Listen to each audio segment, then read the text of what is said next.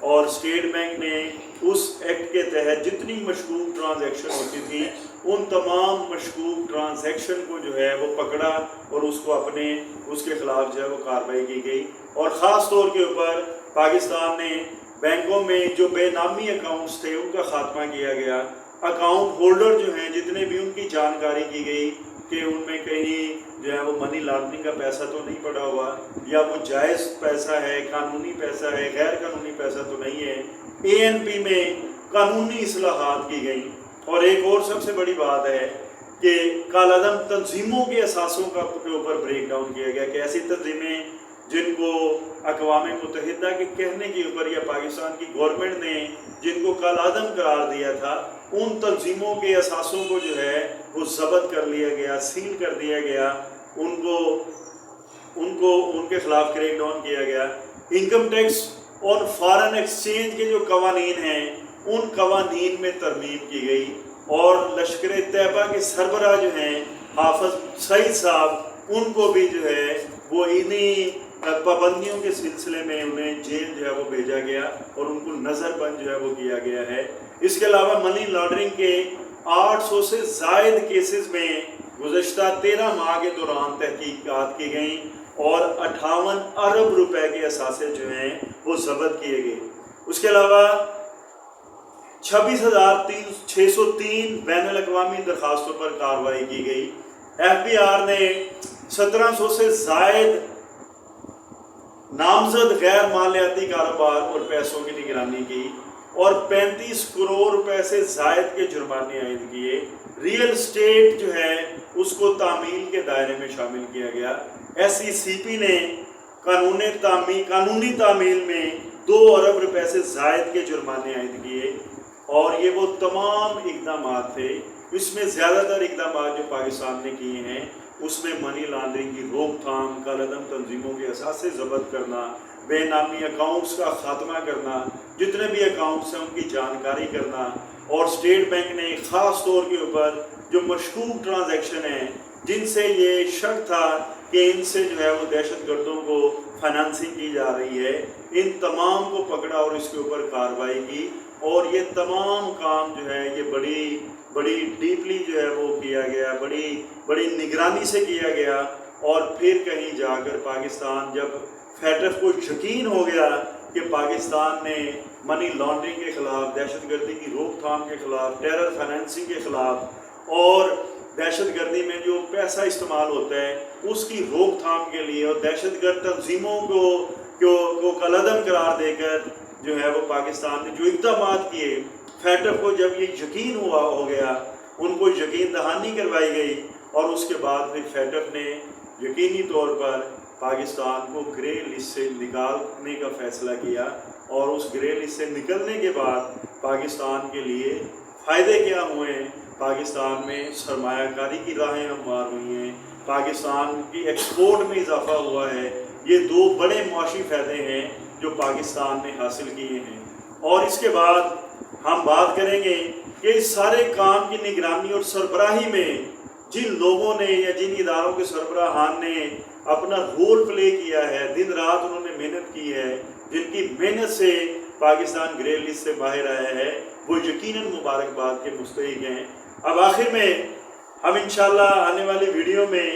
پاکستان کو grey list سے نکالنے میں پاکستان کے آرمی چیف نے ایک بڑا کلیدی رول جو ہے وہ پلے کیا ہے، پاکستان کی فوج نے ایک انتہائی ذمہ دارانہ کردار ادا کیا ہے، ہم اس کے اوپر بھی بات کریں گے، اور ہندوستان نے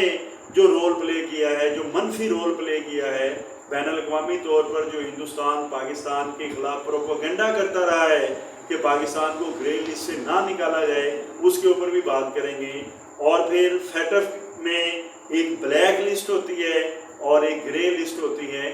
بلیک لسٹ کیا ہوتی ہے اور گرے لسٹ کیا ہوتی ہے، انشاءاللہ نیکسٹ ویڈیو میں اس کے اوپر ہم بات کریں گے۔ شکریہ۔